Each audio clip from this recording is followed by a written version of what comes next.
इस चेहरे को तो आप पहचानते होंगे। हॉन्टिंग ऑस्ट्रेलिया ऑस्ट्रेलियन टीवी का एक horror series, Indian horror documentary series Bhootaya, कई फेमस चैनलों पर भूतिया स्थलों को जैसे भानगढ़, कुलधारा आदि जगहों को एक्सप्लोर करते हुए देखा होगा। जी हाँ, रात के बजने 1:30 और मैं पढ़ रहा हूँ बुक द घोस्ट हंटर गौरव तिवारी। और आज की कहानी है इसी बुक से। यदि आप भी घर बैठे बैठे रियल हॉरर एडवेंचर का फील लेना चाहते हैं तो वीडियो को पूरा देखिएगा। आज की कहानी है इसी बुक से। चलिए कहानी की शुरुआत करते हैं। कहानी की शुरुआत होती है मालती नामक एक वर्किंग वूमन से, जो गाजियाबाद में अपने हस्बैंड के साथ रहती थी, लेकिन अब वो तलाकशुदा है, यानी कि एक सिंगल पेरेंट के रूप में भूमिका निभा रही है। और वो अपने फ्यूचर को सुधारने के लिए, अपने बच्चों के फ्यूचर को संवारने के लिए वो इस अपार्टमेंट से शिफ्ट होकर ग्रेटर कैलाश के एक पॉश इलाके में नए अपार्टमेंट में शिफ्ट होती है। और वहाँ से उसकी ज़िंदगी भी शिफ्ट होना शुरू हो जाती है। उसे शायद अंदाज़ा नहीं होता कि उसके जीवन में क्या घटने वाला है। अपार्टमेंट में पहला दिन रात के 11 बजे वह लैपटॉप पे अपने ऑफिस का कुछ काम कर रही होती है। घर में डॉली, जो उसकी मेड है, और उसके दोनों बच्चे सो रहे होते हैं, यानी कि सिर्फ घर में इस समय मालती ही जग रही होती है। उसे ड्राइंग रूम से अचानक से एक रोशनी आती हुई नज़र आती है, और जब वो रोशनी को देखती है तो उसे लगता है कि शायद किसी ने फ्रिज को खोला होगा, और वो आवाज़ लगाते हुए उस रोशनी की तरफ बढ़ती है। जब वो ड्राइंग रूम के करीब पहुंचती है तो उसे एक परछाई नज़र आती है जो फ्रिज की तरफ मुंह करके बैठी हुई है। वह डॉली का नाम लेके पुकारती है, और पुकारने के बाद से वो महिला, वो परछाई मालती की तरफ घूमती है। मालती उस परछाई को देखने के बाद पूरी तरीके से सन्न रह जाती है, क्योंकि वो परछाई मालती की ही होती है। वो हूबहू मालती की तरह ही नज़र आती है। उसके चेहरे पर खून लिपटे हुए हैं और हाथों में मांस का लोथड़ा है, और वो एक शैतानी हंसी हंसती हुई फ्रिज की तरफ इशारा करती है। और मालती जब फ्रिज की तरफ देखती है तो वहाँ उसे इंसानी खोपड़ियाँ, इंसानी अंग और बहुत सारे मांस के लोथड़े नज़र आते हैं। इस घटना को देखने के बाद से मालती चीख पड़ती है और उसकी नींद खुल जाती है, यानी कि वो एक सपना देख रही होती है। किसी तरीके से खुद को काबू करते हुए वो खुद को सांत्वना देती है कि ये घटना हकीकत नहीं है, ये सपना था और ये एक महज सपना ही है। इन घटनाओं के बाद सुबह होती है और मालती के साथ फिर से एक असाधारण घटना घटती है, और जिसके कारण उसे इंडियन पैरानॉर्मल सोसाइटी से संपर्क करना ही पड़ता है।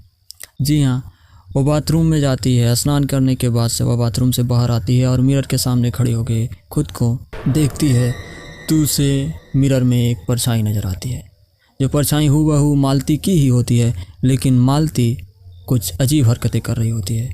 वो परछाई मालूम होता है कि बस मिरर से निकलने ही वाली है, और इस घटना के बाद मालती पैरानॉर्मल सोसाइटी से संपर्क करती है।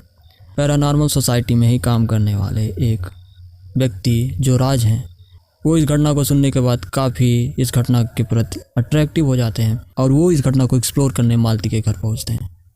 तकरीबन रात के 10:30 बज रहे होते हैं। मालती घर पे है।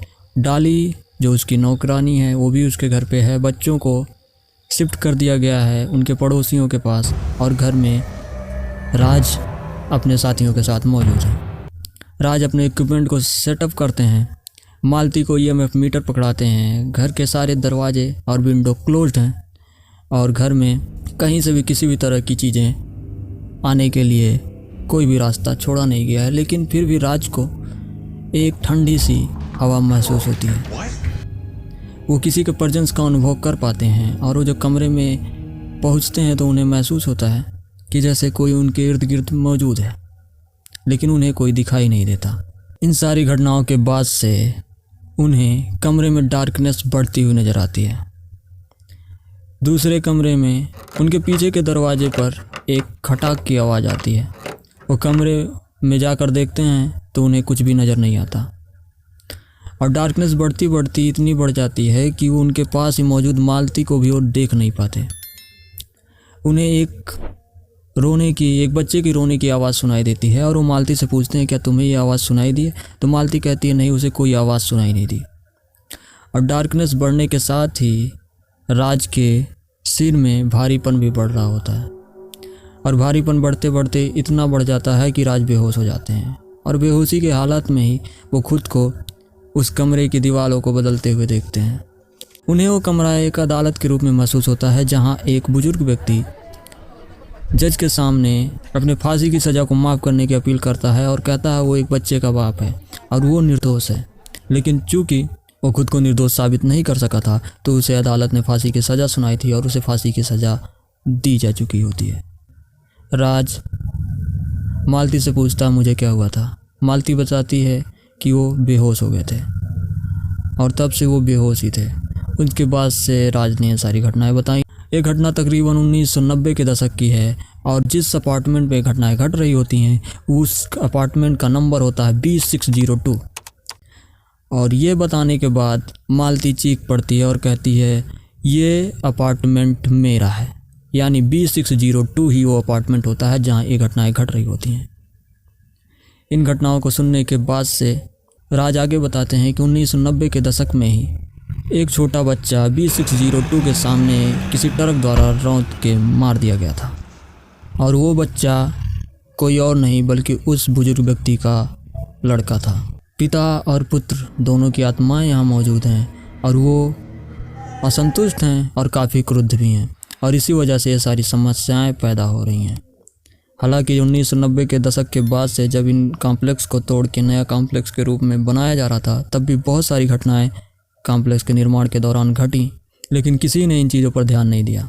राज मालती से कहते हैं कि उन्हें इस कॉम्प्लेक्स की या इस अपार्टमेंट की क्लीनिंग करवा लेनी चाहिए क्योंकि यहाँ रहना काफ़ी ख़तरनाक है। तो मालती उनसे अनुरोध करती है कि वो इसकी क्लीनिंग करें। तो राज वहाँ पर रुकने की तैयारी करते हैं और कई दिनों तक मालती के अपार्टमेंट में ही रहते हैं और वहाँ के हाउस की क्लीनिंग करते हैं। क्लीनिंग के दौरान उन्हें काफ़ी कठिनाइयों का सामना करना पड़ता है, लेकिन फाइनली वो अपार्टमेंट क्लीन होता है और दोबारा मालती को ऐसी समस्याओं का सामना नहीं करना पड़ता। तो ये थी story the ghost hunter book Gaurav Tiwari से। इसी तरीके की और भी कहानियाँ इस किताब में मौजूद हैं। अगर आप सुनना चाहते हैं, यदि आप रियल हॉरर स्टोरी का मज़ा लेना चाहते हैं तो चैनल को लाइक करिए, सब्सक्राइब करिए और शेयर करिए। और यदि आप कहानी फिर से चाहते हैं कुछ और इंटरेस्टिंग तो चैनल पे बने रहिए। गौरव तिवारी जिसने अनेक रहस्यों से पर्दा उठाया, उनकी मृत्यु खुद एक रहस्य बनी हुई है। यदि आप चाहते हैं हम उस पर भी वीडियो लेके आएँ तो चैनल पे तो कमेंट में जाइए और बताइए कि हम उन पे वीडियो लेके आएँ। और अगर आप कुछ सजेस्ट करना चाहते हैं तो सजेस्ट करिए, लाइक करिए, सब्सक्राइब करिए।